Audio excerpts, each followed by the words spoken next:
Property values have appreciated quite well. If I was a buyer, I would buy now. I look at real estate not just as, oh, we need a house, but it's also an investment. In this kind of market, you need somebody who's gonna market your property. You need boots on the ground. You need someone in the trenches every day. I help people achieve their dream home or move their family to a low tax state like Nevada. So I look at it that way, and not necessarily the numbers of transactions, but as that I'm building a relationship and I'm making a difference in people's lives. So that's what I value most.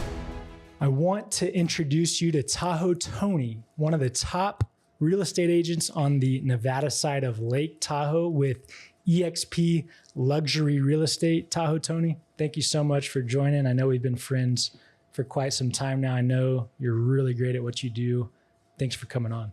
That's my pleasure, Shay. I just want to say congratulations on being a new father. Thank you. You look pretty good for a guy who hasn't had any sleep. Yeah, I know. Very impressive. Thank you. Thanks to my wife. She sleeps all the time, or she lets me sleep all the time. So it's a good wife. Well done. Exactly. I outkicked my coverage for sure. So, yeah, thanks for coming on. I want to just dive into what you do. I know what you do, but I want other people to understand what you do. How you do it so well and what they can expect if they were to work with you. So yeah, let's dive in. This past year or over your career, what have you been most proud of as a real estate agent? Good question. One of the things I'm most proud of is I value relationships more than transactions.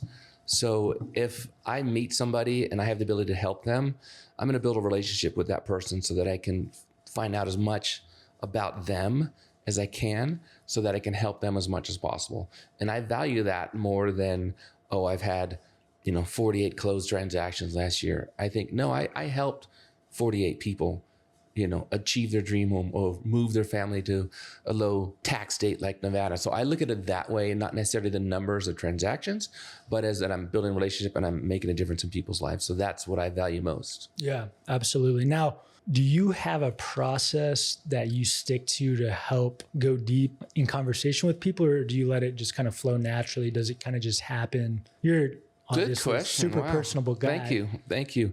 So it took me a while to develop that, because when I first started real estate 27 years ago, I was working, very successful people moved to Incline Village. It's very common that these were business owners and multimillionaires and such. And so I wasn't saying that I was intimidated by them, but I didn't feel like I could add value to them. So like the first couple of years, I kind of struggled with that.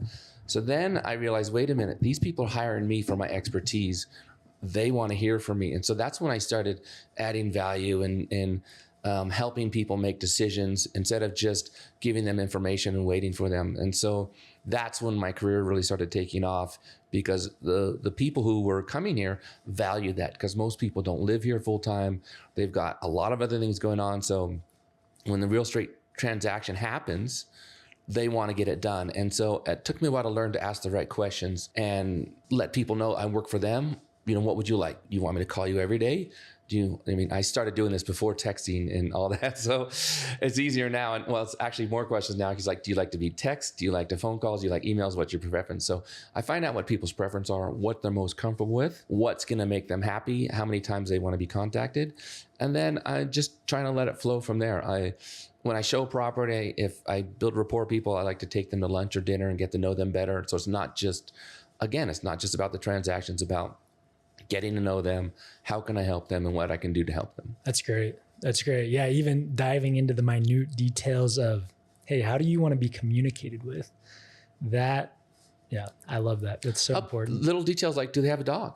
Yeah. Because I'm like, this house, there's no yard, so you're going to have a tough time having your dog. You're going to have to, take your dog out for a walk every time it wants to go to the bathroom. That's not going to be what I consider the best Tahoe lifestyle, because it's about relaxing, having fun, enjoying it, and having to get up to take your dog out versus having a yard. Little things like that make a big difference. Yeah, 100%. That's one of the things that you're so good at is, diving deep. Even I know with me working with you in the past, it's been really easy to talk to you and you're easy to work with. So I know you're adding a ton of value to people.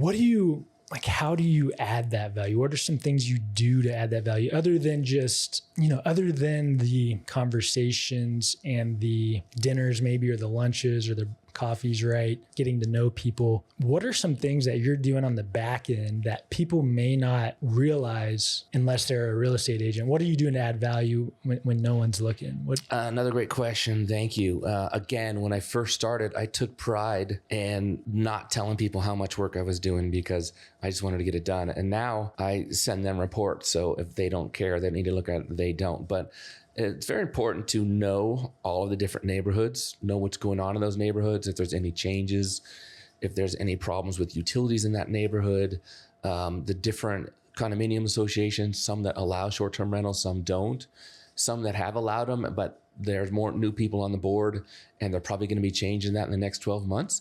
That's something somebody would like to know. So knowing the community and being an expert in the community is very important. And I think that's something that some agents don't value as much as I do, because I want to be an expert for my clients.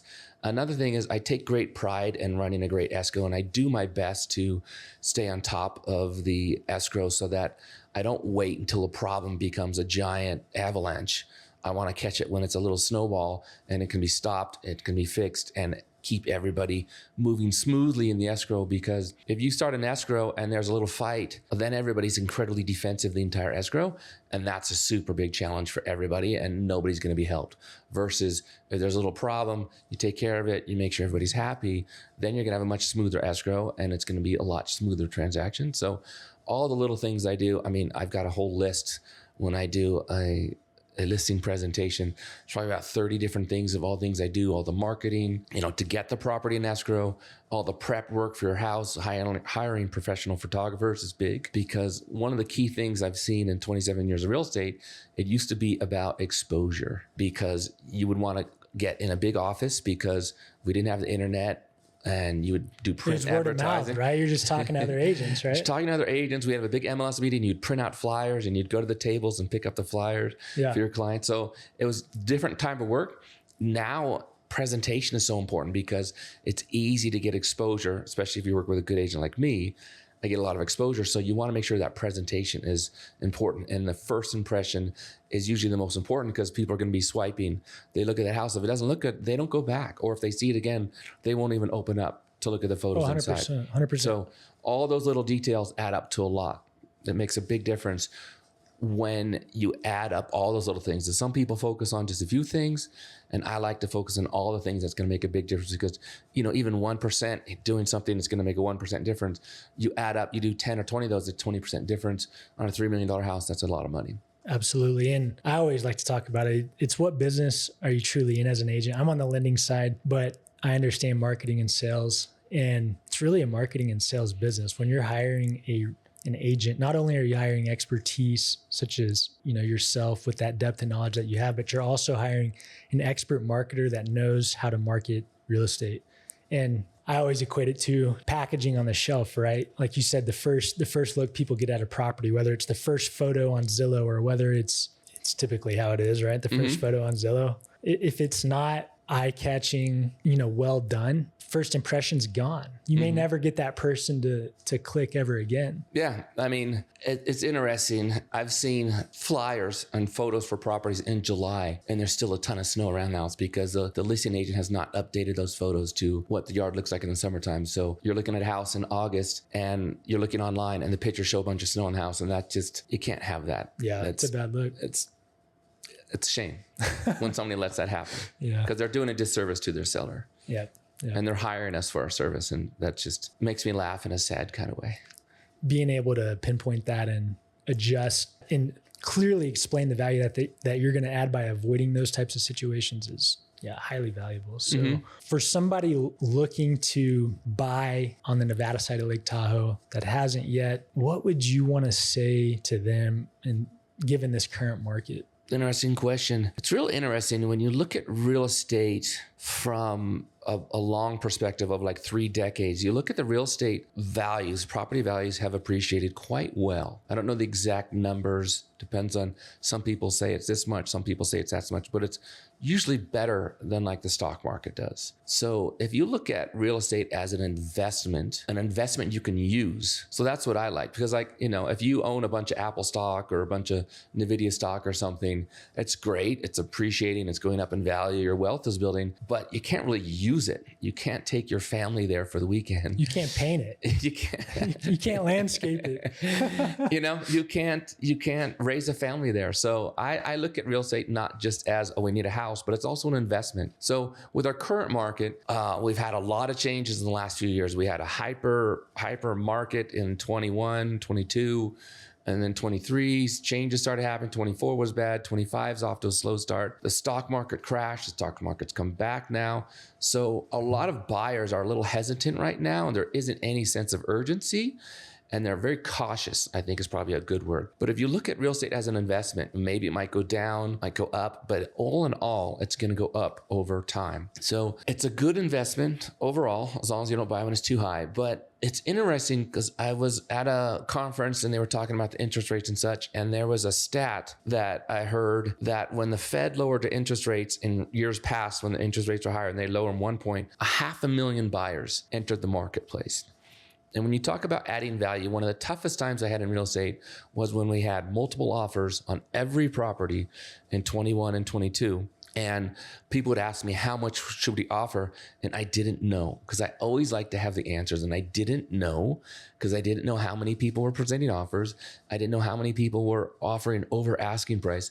So it was a very challenging time for me because I didn't feel like I was helping my buyers enough. And I felt bad. And when I had a listing, I felt bad because I had to call up 10 or 15 other realtors and say, so sorry, your folks didn't get the property. So it wasn't a fun time. So I would recommend to buyers right now who are on the fence, and this is end of July 2025, you know, things can change next month or next quarter, whatever, next year. But as of right now, I would buy now because we have more inventory than we've had in over 5 or 6 years. Our inventory is higher than it has been in the last 5 or 6 years.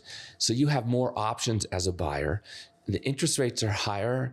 A lot of my clients are paying cash, so they don't worry about that as long as the stock market's up. But if you are financing, everybody is under the impression interest rates are going to go down. Our economy's doing well. Things are in control.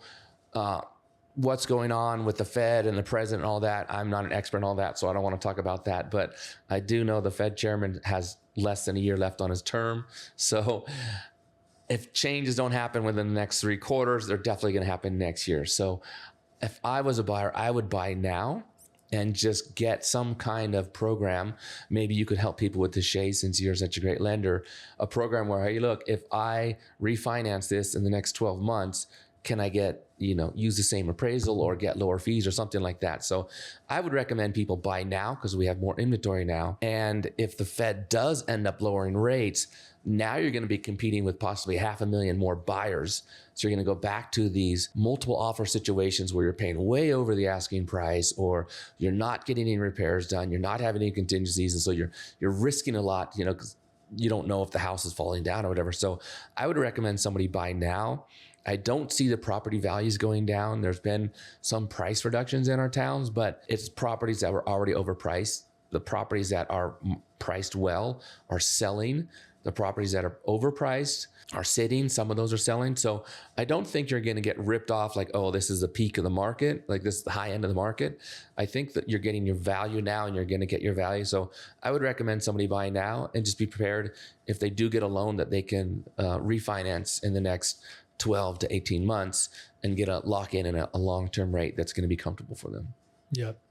And we've had the conversations with a lot of people. If you can afford the payment now, I know it might be a little bit of a stretch for some people. I agree. I would go ahead because there's so much pent up buyer demand waiting for rates to drop.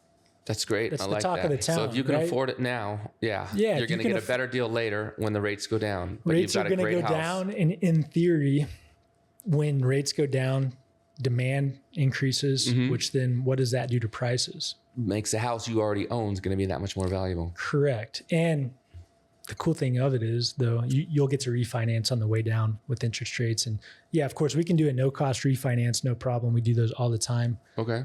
So That's great. we lower your rate. We take dollars off your monthly payment, and it's a win-win. So That's great. And now if your house worth 10 or 15% more than what you paid for it, Yep. you might be able to the key though, get rid of your PMI and all that. So the key though is being able to afford the payments now. that's what's important. Yeah, that's the most important thing. If you can, and I know you deal with a lot of cash buyers too, so a lot of it, that doesn't necessarily come into play. But if you do need a mortgage, it's all about affording it now and doing what it takes, especially for, let's say, a first-time home buyer, just doing what it takes to get into the home. Mm-hmm. Maybe that's not eating out as much. Maybe that's selling the vehicle that has a high payment on it and getting something that has half as much of a monthly payment on it, right? To just make it work for the short term until things start to turn around for you. And when I say things turn around, I mean rates to drop and refinance and and things start to hopefully, balance out. hopefully in the next few years, you're making more money. Correct. As somebody either has a business or whatever. So that's really interesting, because one of the fun things about my job is I get to work with so many successful people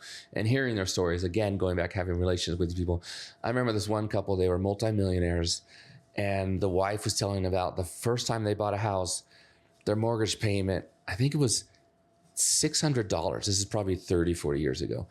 And it was so much money. She was so scared, and she got her utility bill and she immediately turned all the lights off. So her husband came home from work, and he's like, "What's going on? Why are the lights off?" She goes, "Look at our utility bills. We can't afford this." And like you said, they cut back on a few things. They obviously afforded it. They kept it going. They raised a family, and now they own several homes. And so it's a success story, but it's just so funny when you talk about what people are willing to do to build that wealth, to create that. And now they own several homes because they have a few kids. So when they pass, they're going to be able to leave a home to each kid. So they're very happy that they were able to make those small sacrifices of not eating out so much and doing whatever it took to get that done, and then build on that, which I hope people are doing now. I don't get that feeling from social media and stuff, but I know some people are doing it. I wish more people were doing that. It's such a similar, it's such a short-term sacrifice for a long-term gain. There are a lot of people. I would challenge you on that. I would say there are a lot of young people. Right. So, I'm in the luxury market. I'm not working with them. Correct. Yeah. So I'm not in any spot to say that. So go ahead, tell me, please. There's a lot of young, I would love to hear. a lot of young, hardworking people. You just tend not to see them. They're not the ones boasting, bragging about it. Great. I love it. That makes me happy. Yeah. There's a lot of solid people out there. But I do want to touch on a similar story that you have. So they're now close friends of ours, but I did a refinance transaction with them, just closed about a week and a half ago. And I sat down and had coffee with them, and they're telling me the story about when they bought their first home. It was in Sacramento. They weren't making, certainly not the money they do now. They now have a home here in Incline that was paid off. They refinanced to pay off a margin loan. Smart money move, right? Mm-hmm. Smart money move, Pink. Let's point that out. But yeah, they were telling me the story about how when they bought their first home, it was so stressful. It was so difficult for them to make the payments. They would actually, for fun, they would take their kids to the dollar store. They would all pull from a hat a number, 2 numbers actually. And it was whatever the first number was, it was which aisle they had to go to in the dollar store. And then whichever the second number was is how many steps down that aisle they had to take. They then had to stop there and turn around and pick something off the shelf. And whoever brought back the coolest item for the day, they won. It was like $1 or $5 or something. But they were talking about this story, and they were asking their kids, what's the fondest memory you have of childhood? And the kids told the story of, I remember when we would go to the dollar store and we'd play that game. But it all brings it back to like now that they're later in life, they're doing great. And those struggles have passed. That was, that storm passed, right? Mm-hmm. It was a short-term sacrifice, even though in the moment it seemed like, oh my gosh, how are we going to make this work? They lost a little bit of sleep over it, I'm sure. They lost a lot of sleep. Hopefully they're sleeping like babies. Yeah. But I told them, I was like, people need to hear this story, because people a lot, especially here in Tahoe, they see the very successful people. So now you have another idea for a podcast. Right. They see ultra successful people, and they're like, people just assume that they don't see the years and years and years and years of stress and just working, sticking with it to get to that point. And there's so many cool stories from a lot of great people that are told. So anyways, that's a little bit of a side tangent. No, I love it. It's great. And, when you're around a lot of successful people like this, like you are here in this town, you hear those stories, and it's neat because they didn't start, it wasn't given to them. No. Very few people who live in this town had their money given to them. Most of them earned it in providing a service or whatever they did. I just sold a house to an attorney who specializes in on people who rip off the government. He sues for the people who are ripping off the government, whether they're ripping off Medicaid or whatever it is, some government program.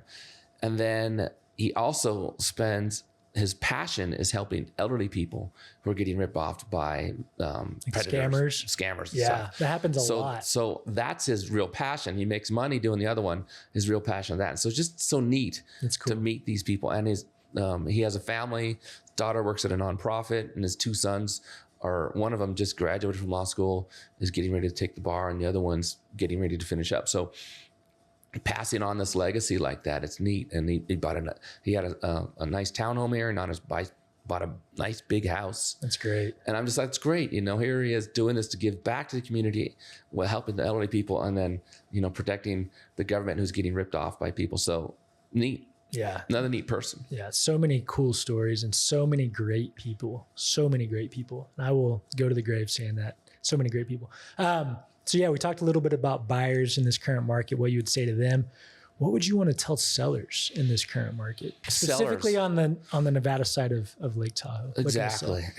I would say be patient.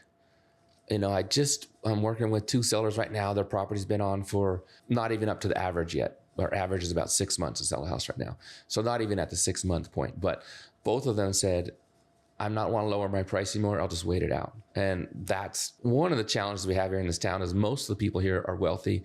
They don't have to sell. They want to sell them.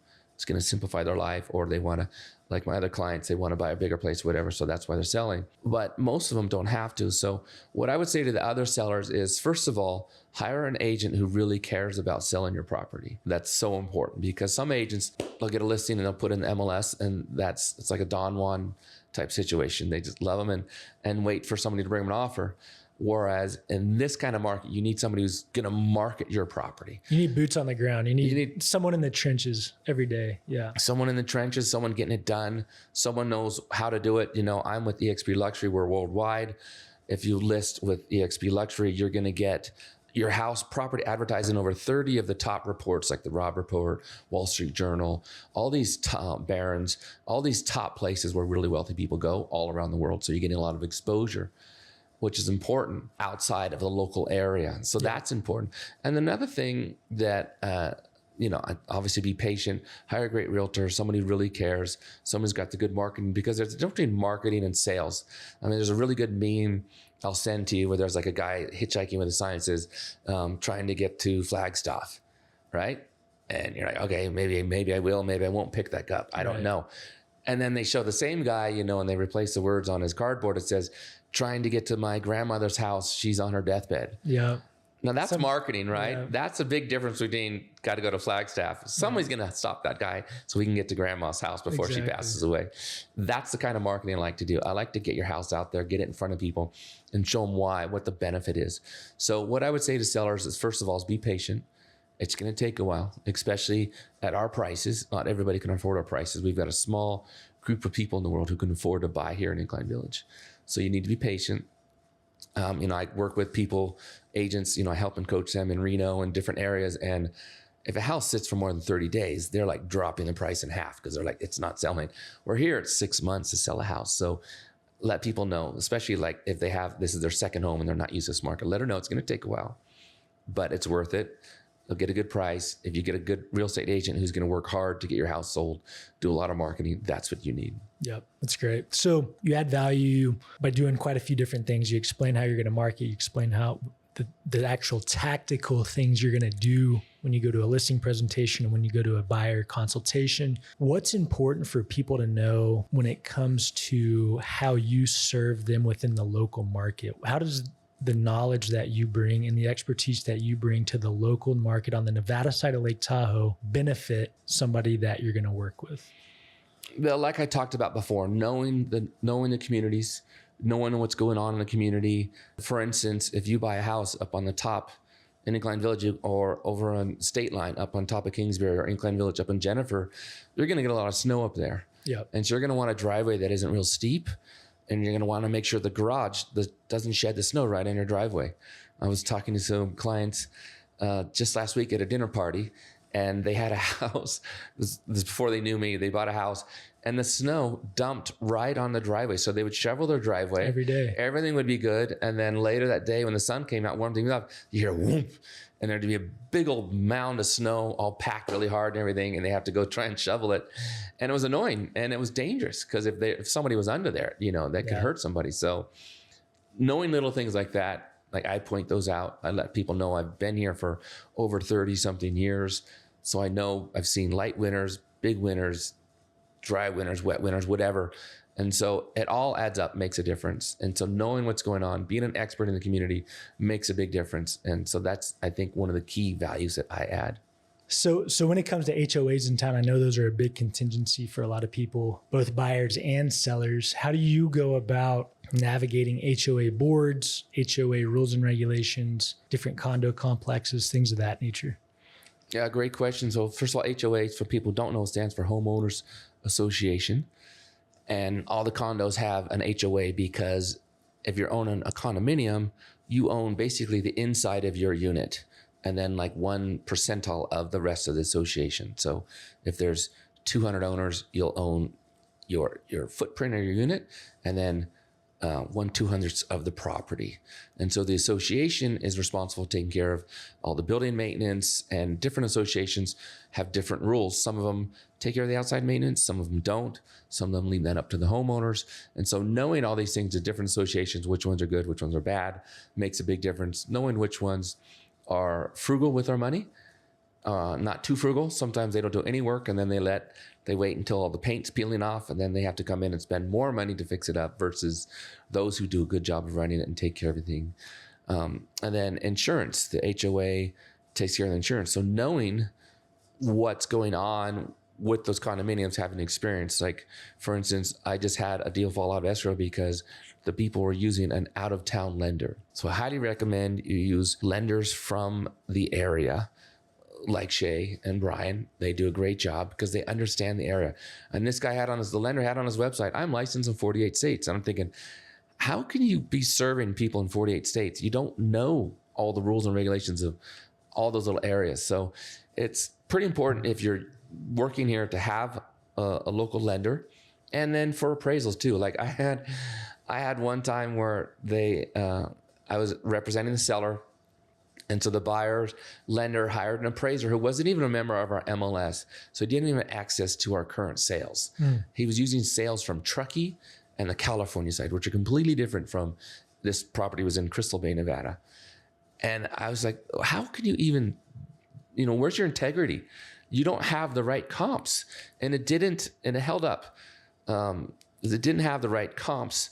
So it held up the buying of this property till they got an appraiser who knew the area, had access to all the comps. And it was just like, how can you charge money for that when you don't even have access to all the tools to do a right job? So hiring local people is very important because they know the area and they know what's going on. And so that's an important thing when you're working with the HOAs, is you work with a local lender who knows the HOAs and knows what's going on. And then you work with a realtor who's been around a while. They know which associations do a good job and which ones have had a checkered past, I guess is a good way of saying it, where you're shocked to hear what happened after you hear of somebody who bought something and then they find out that the HOA is upside down and has all these challenges. So it's good to work with a realtor who knows that. You do get to see all that paperwork inside and during the escrow. But if you know that before you go in and have an idea that you don't waste your time doing that, it helps. Yeah, certainly. Do you mind if I touch a little bit on what we see on the lending side as far as HOAs go, and why I want to expand on why it helps to use a local lender like us? I would love to hear more. We've seen so many times where you're right, and it's an out of area lender. And don't get me wrong, there's a lot of places in this country where you can live in one area and do a loan on another area, right? But here in Tahoe specifically, and in other vacation destinations, properties, there's no property that is the same. Mm-hmm. There might be, but there's so many nuances to every single property, whether it's a single family home, whether it's condo associations, whether it's HOAs. So a lot of what we manage on our end as a local lender is we manage the process of getting HOA certified. We manage the process of ensuring, the insurance on the property is good, right? Which can be a struggle as well. Mm-hmm. We have conversations every single day in this market with agents, with buyers, with everybody involved in a transaction.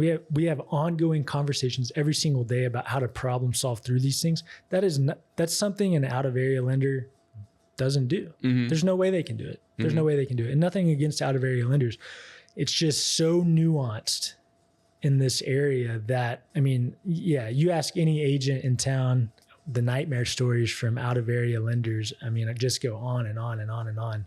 And yeah, every now and then they'll get it done. But, especially if the local lender can match the terms on the loan, like why not go with the local lender? Why not? It just makes all the sense in the world. They're going to save you time. They're going to save you headache. They're going to get the deal done for you quickly. Mm-hmm. And being local, do you know how much of our reputation is on the line every single transaction? Great we can't just throw our hands up in the air and say, sorry, can't get it done. Mm-hmm. You know why? We would no one would send us business ever again, right?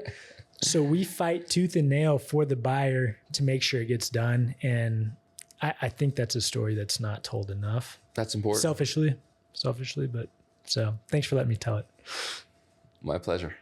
So yeah, you're an agent, you're helping buyers and sellers. How do you assemble a team of vendors? What do you look for when doing that? Do you have certain, contractors that that you work with? And do you have certain insurance agents and things like, do you mind diving? So what I can do is I can recommend a few people to my clients. If I recommend just one person, something goes wrong, I can be held liable for that. Mm-hmm. So what I do is I have a big list of vendors where I have more than just one available. So I can give people a choice of vendors and people who I believe in, who I've worked with in the past. So I feel good about them. Mm-hmm. And then I can refer them to my clients. And that's important because what I've seen over the years is a new contractor comes into town, or a young guy gets his license, or a young lady gets her license and she's doing this and she's working hard and she's working really hard to get a good reputation. And then they start getting a good reputation. And next thing you know, they're doing a lakefront house and they don't answer the phone anymore because they're too busy for the next 2 years. So you're just in this process of continuously find good qualified people to take care of it, because they either get really good and move on to the next stage, or they leave the area for whatever reason. So it's a constant process to have well-qualified vendors. So that's one of the things I keep up on. And always talking to people. I love talking to people and finding out, who's doing this, where my office is. It's commercial floor space down below and residential above. And so I see contractors walking through all the time, and I'll meet them. I'll get their card and I'll go look at their work and see how, often they're showing up. They're showing up every day. That's a good contractor. If they're showing up once a week, that's somebody I don't want to recommend for my clients. Yeah, certainly. It's great that you pay attention to that. So when it comes to working with vendors, communicating with them, recommending them, et cetera, what do you expect from a vendor? Communication is probably the biggest thing. And that's one of the things that it's so easy to communicate nowadays, especially with the text message. You can just I'll be there tomorrow, or I have two guys working on the job, or I'm waiting for materials. As soon as they come in, I'll let you know, and we're going to bust out your house or whatever. So communication is probably the biggest thing. If someone can't communicate with me as a vendor, I'm not going to refer them to any of my clients, because like we talked about earlier, most of the people aren't living here in town and they want to make sure that this is getting done while they're not there. I remember years ago, my wife and I lived in a house over on Tyner, and we got new neighbors. They bought the property and they wanted to have the house remodeled because it was from like the 1970s.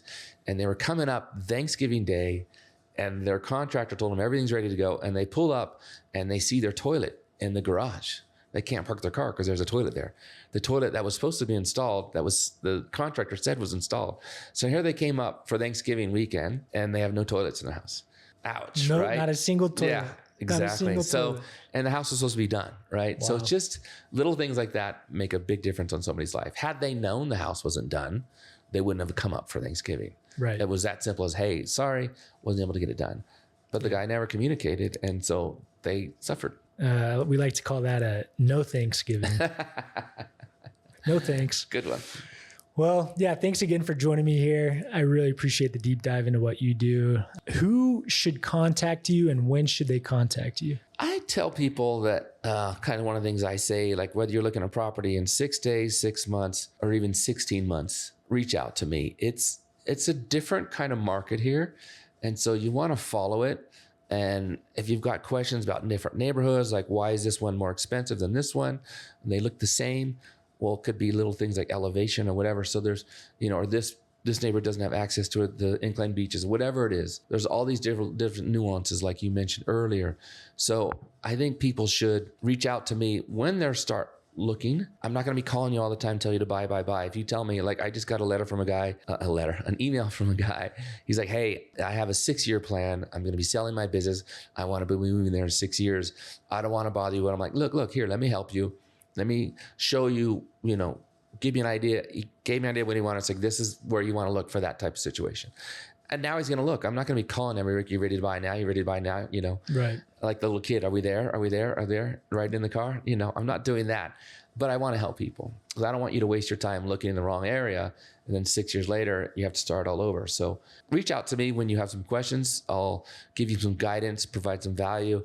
And then when you're ready, let me know. But most people contact me probably when they're like a month to 6 months out is what I most see. And again, it's important to realize most people, this is a second home. They don't need to live here. A lot of people I work with are looking for Nevada residency for tax purposes. Correct. So I get a lot of that. And I created this great report that shows a comparison between California and Nevada, how much you could save on all your taxes, from your property taxes to your income taxes, to sales tax, everything. So it's a pretty comprehensive report.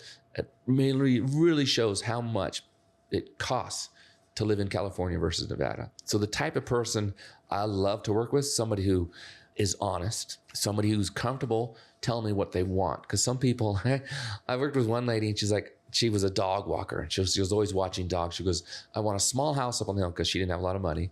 I want a small house up on the hill with a big yard so I could put the dogs back there. I'm like, okay.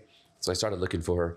And next thing you know, she goes, I found my property. I'm like, where is it? Because I couldn't find any small houses in her price range with a yard. And she goes, it's down on Lakeshore Boulevard. It's a 1-bedroom condo, no yard, no nothing. And I was like, okay, that's completely opposite of what you told me to look for you. So if people just let me know what they want and keep me updated, that's helpful. And then I love people who want to come here and enjoy this great town. Like I had one family, they came from the Bay Area in California, and they had 2 young boys who were just playing video games all the time and such, and they weren't blossoming yet. And they were concerned, and they moved here to Incline Village, and their kids started getting involved in outdoor activities. That's great. One joined the sailing team. They're both on the ski team. One was hiking. Then they started fishing. And it was like 3 years later, I was having lunch with them, keeping up the relationship going. I'm like, how's it going? They're like, well, I tell you, our kids are doing great. They told me all the things they're doing. Oh, and then the mom goes, but I tell you, I kind of miss when they were just playing video games all the time, because I'm just driving them back and forth everywhere. And when they were just playing video games, it was really easy. She goes, but I'm very proud, but I do miss those afternoons myself. That's funny. So it's a blessing. But it does come with a cost. But I see that a lot. There's so much great, fun, healthy things to do here in Tahoe. People move here, and every now and then someone hates it and they move away, and I feel bad for them. But if they're not happy, I don't want them to have a property here. But most of the people come here and they love it. They get outdoors, they enjoy it. It's so easy to be healthier here than in the city. Yeah. Oh yeah, certainly. All right. So you mentioned you have a guide or a worksheet that'll show people how much they're going to save if they move here from California. Is that right? Where can people get that? You can go to TahoeTony.com. So if you're interested in how much you can save moving, is it specifically from California to Nevada? Yeah, I have one for California to Nevada right now. Okay. But if you're in another state, I can make one for that state too. Free guide. If you're interested in seeing how much you can save in taxes given your income level moving from California to Nevada, go download the guide at TahoeTony.com. And then how can people contact you? If they want to talk to you now, they're looking to get information, straight from the source. All my contact information is TahoeTony.com. TahoeTony.com. That's TahoeTony.com. Tahoe Great. Tony, thank you for joining. Thank you, Shay. Appreciate it. It's my pleasure. We'll see you soon.